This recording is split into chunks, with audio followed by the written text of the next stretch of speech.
Welcome to the Senior Scoop, where experience meets community. Hi, I'm Deborah Samuel. And I'm Kelsey Samuel. We're your hosts, bringing you real Santa Barbara stories, trusted advice and expert tips for seniors and their families. The Senior Scoop is proudly brought to you by SBSOS, your local support network for seniors. You can visit us at sbsos.care or call us on 805-946-0060. Now, let's dive into this week's Senior Scoop. Welcome to the Senior Scoop, the podcast produced by SBSOS and hosted by Deborah and Kelsey Samuel. Each episode of the Senior Scoop is designed to empower seniors and their families by demystifying major life transitions. From downsizing to financial planning, emotional well-being, we bring together experts from across the Santa Barbara community to provide trusted guidance and real-life tips. In today's episode, we are welcoming Dr. Duncan Turner, an esteemed OBGYN whose expertise in menopause, hormone therapy, and pelvic health will help us understand how us, women and men, can thrive through every stage of aging. Whether you're a senior yourself or supporting an aging loved one, this conversation promises practical advice and uplifting insights. Let's get to the show. Hello, we're so thrilled today to have Dr. Duncan Turner here with us, one of Santa Barbara's leading gynecologists. He has a practice on Coast Village Road, Turner Medical Arts. Correct. He is also the host of a wonderful podcast, The Vagina Doctor, which we'll speak more about as well. And he is an expert in talking about women's menopausal health. And that's what we really want to focus on today, Right. is utilize his skills and expertise in really bringing to the forefront menopausal health for women. So thank you so much for joining us. My pleasure. Thank you. Well, Dr. Turner, having a podcast, The Vagina Doctor, that's really outside the norm of a doctor. I think he scooped the Senior Scoop yeah. with that. But what was your inspiration? Why would you want to put a podcast? It was the baby, so to speak, of my partner.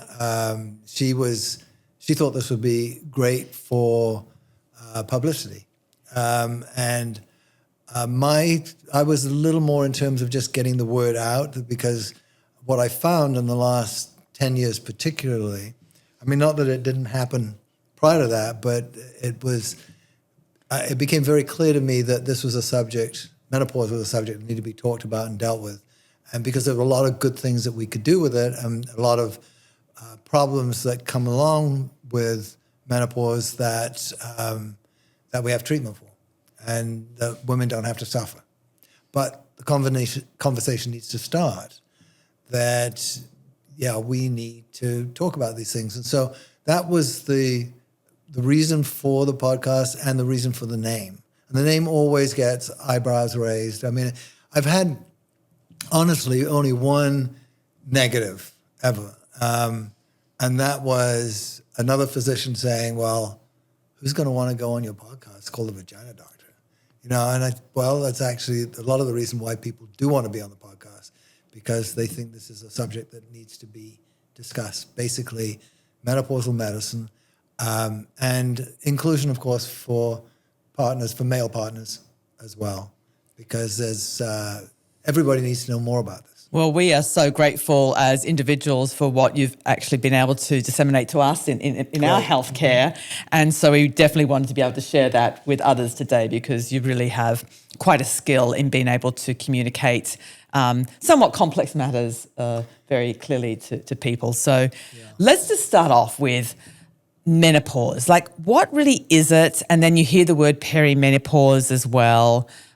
So what really is menopause, and what symptoms are associated with it? By definition, yes. Menopause is 12 months since the last menstrual period. The symptoms come on way before that, other than just periods. I know. Stop. We know. We've discussed this before. So The time before it is called perimenopause, and that can start 5 or 10 years before menopause actually happens. And that time is, when I say it starts before, symptoms are appreciated in that preliminary time. And it's a little more difficult to treat patients in the perimenopausal area because most of the symptoms are because of lowering of estrogen in the body or infrequency of ovulation, ovulatory cycles. But it's not like the ovaries suddenly quit and they are never to be heard of again. They kind of misfire from time to time. And even though blood levels of hormones in that time may be within normal range, it might not be the same as the patient's been experiencing previously. And so they're now symptomatic, although we can't really say that it's menopause. But most of the time we get a clue. The body has a mechanism in a lot of areas where it has checks and balances, where there's if the estrogen level lowers, the follicular stimulating hormone from the pituitary increases to try to get the ovaries to work.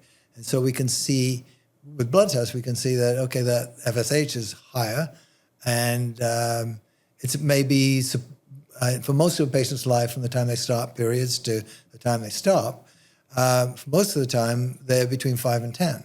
But at menopause, or towards that time of 12 months, that number can go up to 100. It's something that's worthwhile measuring. It gives us an idea of whether a patient's symptoms are because of low estrogen. But that's, and for a practical point of view, the most abrupt change that a woman might experience is if they have surgery and the ovaries are removed at the same time, and they were functioning ovaries. The patient has no longer estrogen and progesterone in any appreciable manner, and so it's very symptomatic. That's the brutal way. But most of the time, ovaries are preserved at the time of surgery, if that's appropriate, and they will continue to function for a while. Although their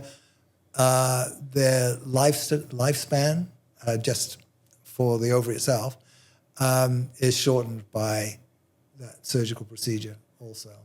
I find this interesting. You know, it's been a minute since most people have been in biology or health class, and now we're talking about topics later in life. And I love the way you broke it down with, the different stages, like if the ovaries are removed or if they're not removed. There's a lot of different things happening in our body that I think as women, we just don't understand. Well, I think also that, when we start talking about menopause, people automatically think about women being out of control and having meltdowns, and I think there's a reason for this. I know with my own situation, it's like, well, things are not quite right. Like I'm not recalling things as easily as I once did, or have dry skin, and other issues. So, what are some common symptoms that women should be really sort of saying, hang on a second, if I'm having this, this, and this, maybe I need to go and see my gynecologist? Right. Yeah, I think taking that step and talking to a gynecologist about it that frankly is interested in the subject, because some are not. Because a lot of gynecologists are obstetricians as well. And I always felt like these need to be two separate specialties. Yes. And in my practice, that's how I've arranged it. That yes. I did OB for a while, and then I did more gynecology. And as I've grown older, my practice has grown older with me. So I've had patients that I was the obstetrician for and delivered their babies, and now I'm looking after them in menopause. So that's a sequence of events, but it is important, I think, to say that the mindset of a gynecologist can be in one sphere or another.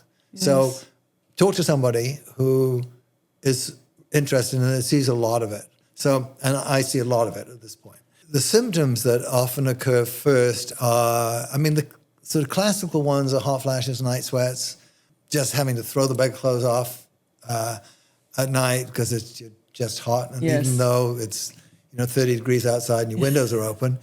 That's a very common symptom. Other things will be that are more subtle, brain fog.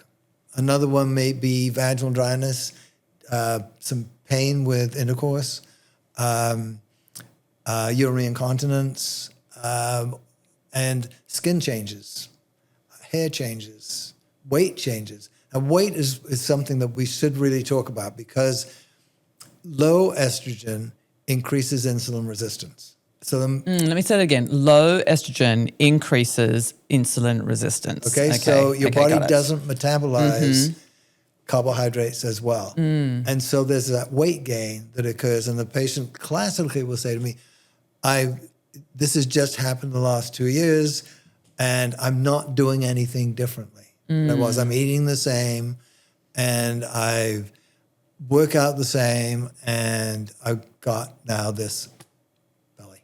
Right. And, so that's a big one. So all of those things. But it varies so much from person to person as to what hits them hardest. So someone comes to you with these symptoms, and hormone replacement therapy seems to be the ticket for the day I'd say. And so let's talk a little bit about that, because I know that that has raised a lot of concerns with people in the past with having like excessive estrogen levels, etc. So maybe you can talk a little bit about its history, where you are now, and then obviously the difference between bioidentical, synthetic and compounding. Right. It's kind of this huge topic, but let's see how we go.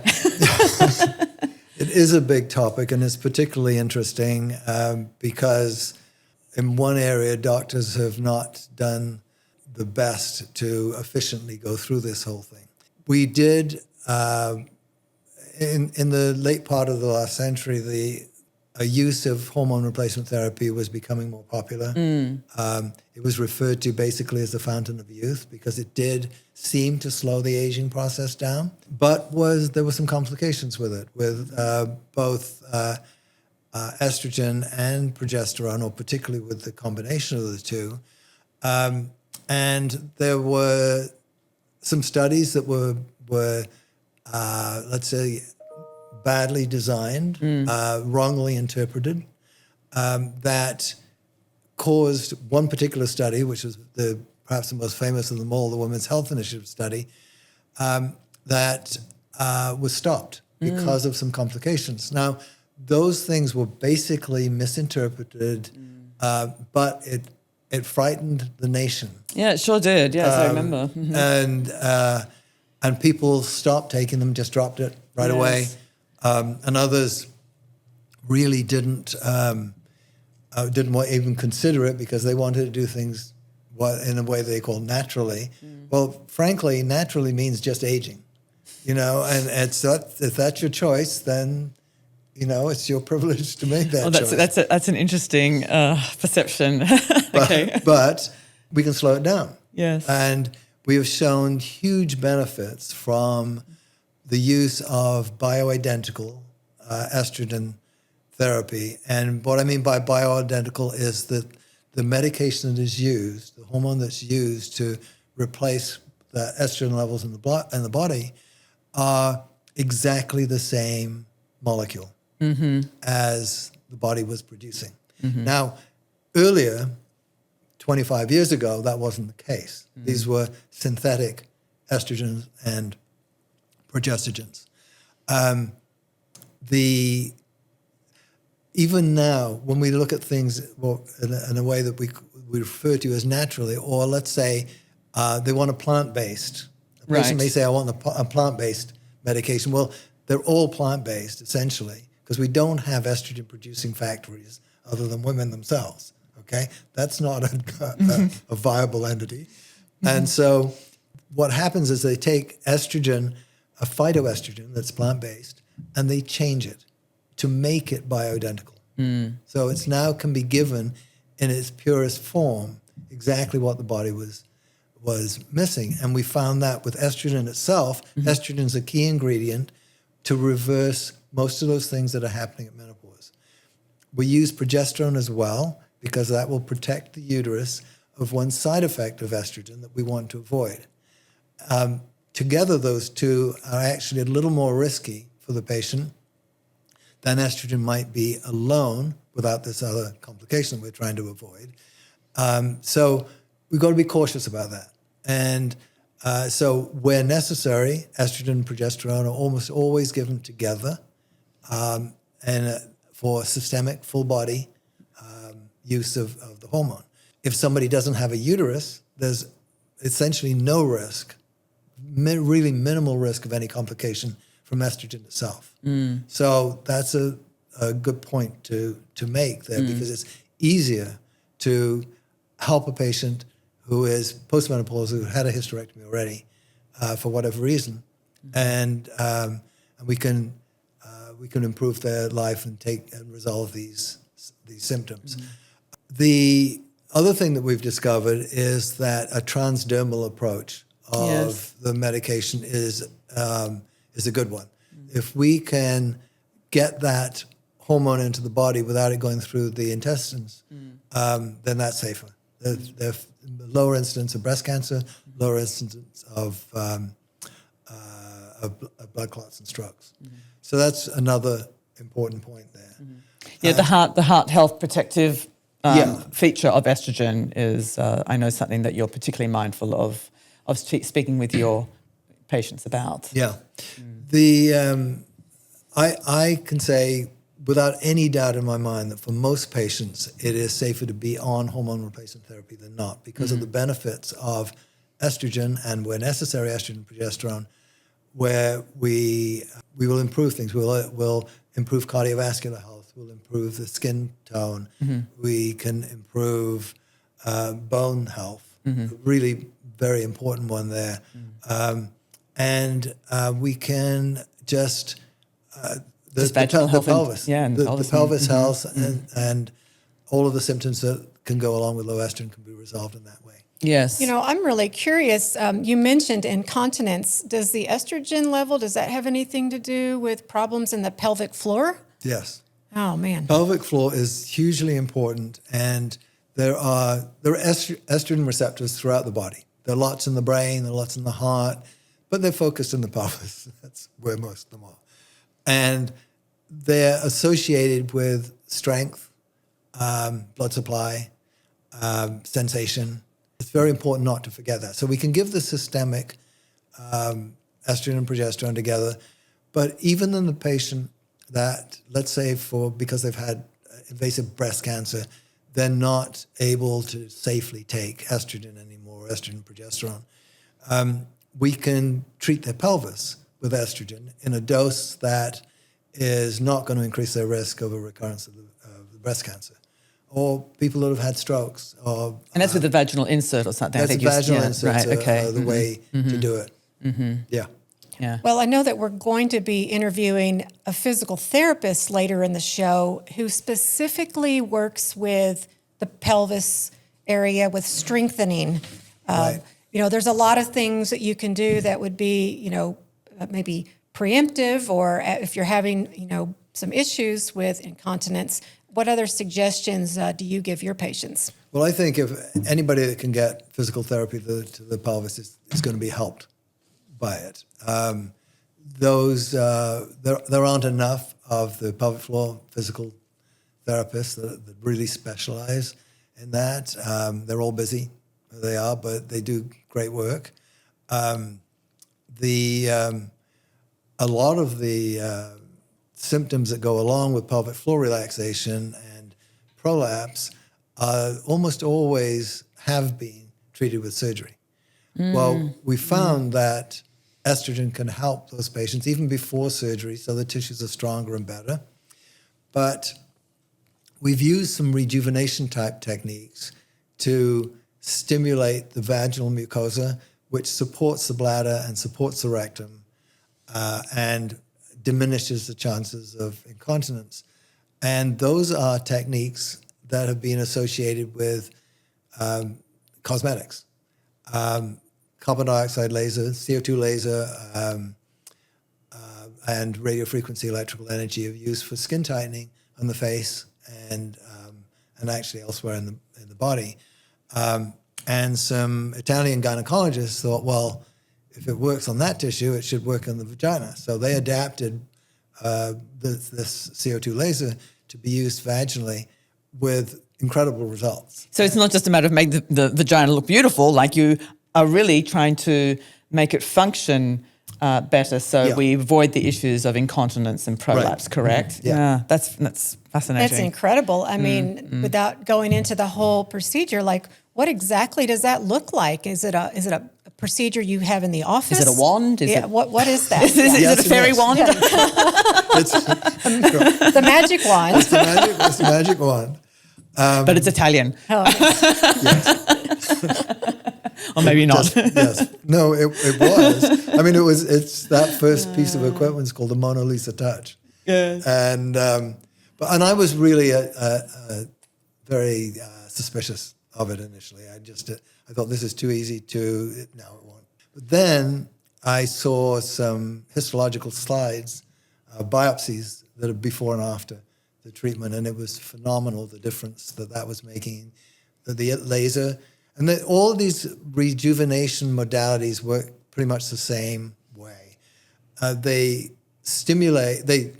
cause a little bit of damage to the tissue. With laser, it's an ablation, just a tiny column of that laser beam. With radiofrequency energy, it's generally heating an area to get it over a particular temperature without causing a burn.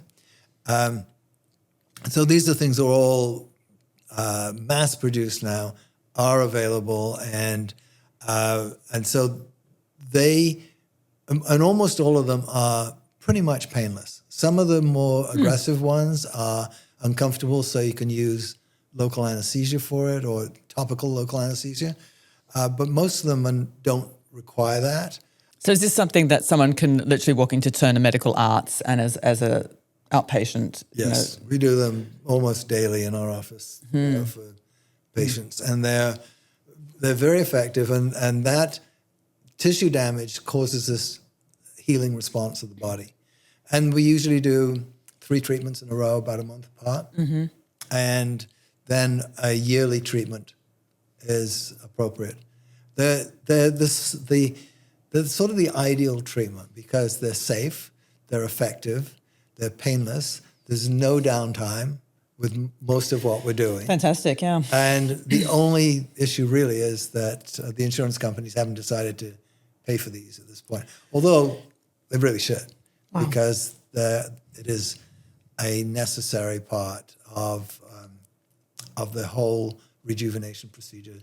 So having undertaken a procedure like that, a woman can expect to have less urinary issues? Yeah, well, the 2 most common indications for use are urinary incontinence and pain with intercourse, vaginal dryness and pain with intercourse. And actually the laser works really well for the pain issue. And the radiofrequency treatment works better to support the bladder. And then we often do combinations of the 2 treatments with that's the ideal effect of it. And I mean, it's just, I've had patients that have not had penetrative intercourse for 10 years and because of pain. Right. And they're with this treatment and estrogen as well. Almost always use estrogen as well.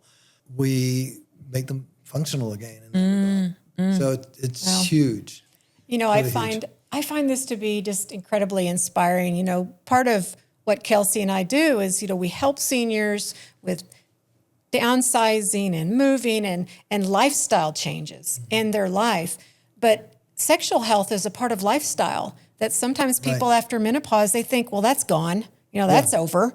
Right. And it's interesting to learn that there are things that you can do to help that part of life to have a sexual lifestyle. Absolutely. You know, later in life. Right.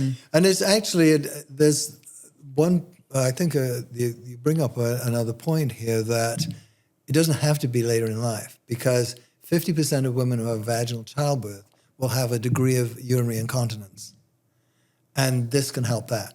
So I've had a lot of patients that have come in just because they're maybe 2-3 years postpartum, and they can't run anymore because they leak every time they run. And it's and the traditional treatment for that was surgery, and now I'm finding myself doing very few operations for urinary incontinence now, way less than I used to, because we have this technology. That's fantastic. Well, I love the fact that, it's generally not something you talk about it over coffee with your friends. But the fact that we're talking about this on the podcast and we're sharing this information, it gives me hope. Well, I just as Deborah said, we're transitioning people into a life where I would hope that they're now retired, they have time to travel, they have time to enjoy their partners, husbands, wives, etc. And this is really opening the door to say, look, if you're having some of these issues, you don't have to just close that door or not talk about it. It's not taboo. Right. Like, there's actually something that can be done to help you. Yeah. Because I had certainly, never heard of these regenerative techniques before. So it's well, and we're talking about a lot of myths, a lot of things people may read that's incorrect information, right, or the technology has really come along over the last few years with some of these new what was the device called that came from the Mona Lisa? Yeah. Oh man, that makes it all Sounds sound great, it makes it all sound better to me. Well, what happened to Michelangelo? So what happens with the guys? I mean, do you see men in your practice? Yes. And the reason why is because we've improved things for women in the vast majority of cases. And they found that their husbands have been so impressed with this, so they think, I've got to come to the plate, right? So a number of the male patients are either looking for prolonging healthy life, health span, and others are just maybe their prime symptom is erectile dysfunction, right? And so, or maybe their libido isn't good, or their energy isn't as good. So. Most of the males we're treating with testosterone, but there are some medications or some hormones such as oxytocin, which will increase libido. They're wanting something better. Now, another quick thought here is that there is a medication that's used for erectile dysfunction. And recent studies have shown how useful that is in improving cardiovascular health for the people that are using it. So, is that because it's a vasodilator, or I see? Well, it works. Yes, I mean for the penis it works in that way, but it does work in other areas of the body to improve circulation. And I see a lot of men who are concerned about, they're just sort of beginning to think, well, maybe I do need some Viagra or Cialis. And I think we can, say absolutely that it is safe for them to perhaps take lower doses than the normal that are recommended, because it overall can improve cardiovascular health for men. So the point of what I'm saying is that there is, I think that the little bit of erectile dysfunction that men may start to get at around 40 or so is really the canary in the coal mine. Okay, let's address this, because I think we're very well aware that ED is a problem of cardiovascular health. Wow. So just like estrogen is so important for women's cardiovascular health. So what I'm thinking now, I'm looking for the studies where we can give Cialis to women to improve their cardiovascular health. And what's this going to do to the rest of their body? Wow. Which I can only see as being positive. And I'm sure some people. Oh, we look forward to you undertaking that study. It'll really, really be interesting. I'm learning so much at the table. I'm curious, you've been in medicine for 50 years now. Right. What would you say are the top 2 things that have just blown your mind that you've been a part of and pioneering, but also witnessing very, very much involved with minimally invasive surgery and the ability for us to do very precise surgeries, pretty much do any operation in a minimally invasive fashion now, which has been it's not only less painful that way, but it's and the recovery faster, but it's also a better surgery in lots of ways that it has. So was very much involved with that between mid-'80s and maybe 2005. Because prior to that, women were out for exceptionally long periods of time, having to open up, the abdomen, etc. Yeah. And at that time, patients were in hospital for 5 days, and that's all changed. That's one thing. The other thing is, frankly, this is a vaginal rejuvenation, and one of the things that's happened just with age and with the lack of estrogen, or maybe despite estrogen being used, is pelvic floor prolapse. We were obviously a few minutes ago talking about that, the physical therapy for that.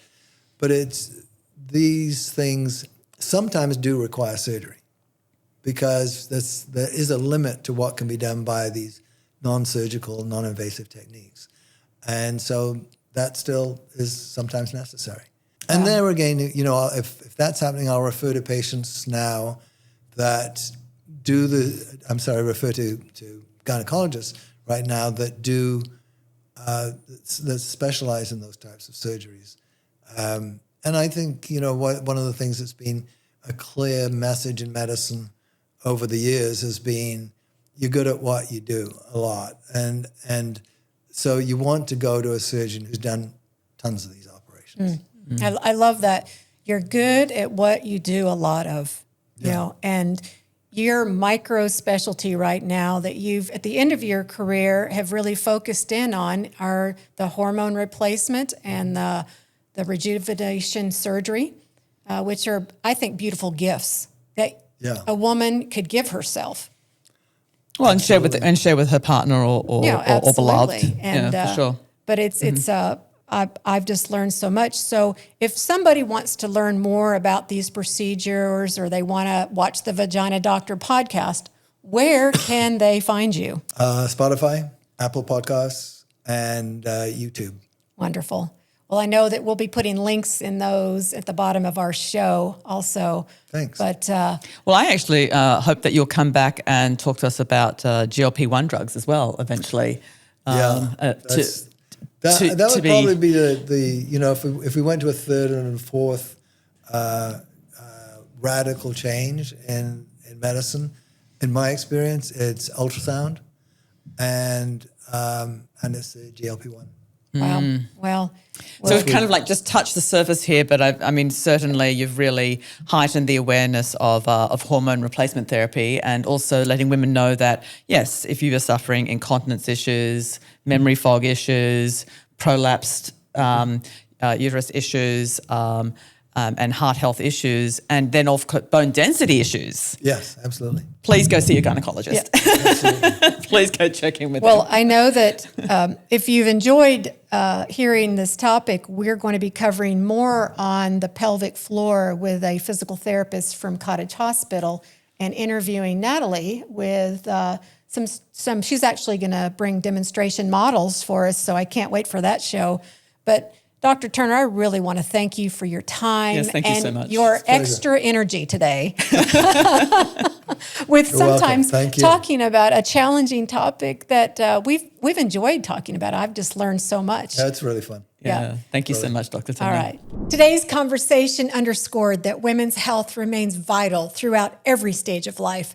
Dr. Turner reminded us that menopause and pelvic changes are natural but manageable, and that evidence-based treatments from hormone therapy to regenerative medicine can enhance quality of life.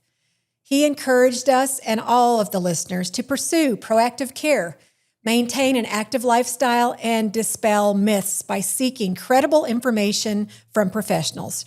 Remember, the Senior Scoop is here to connect you with trusted experts. Subscribe, share this episode with someone you love, and join us next time for more valuable insights that empower seniors and their families.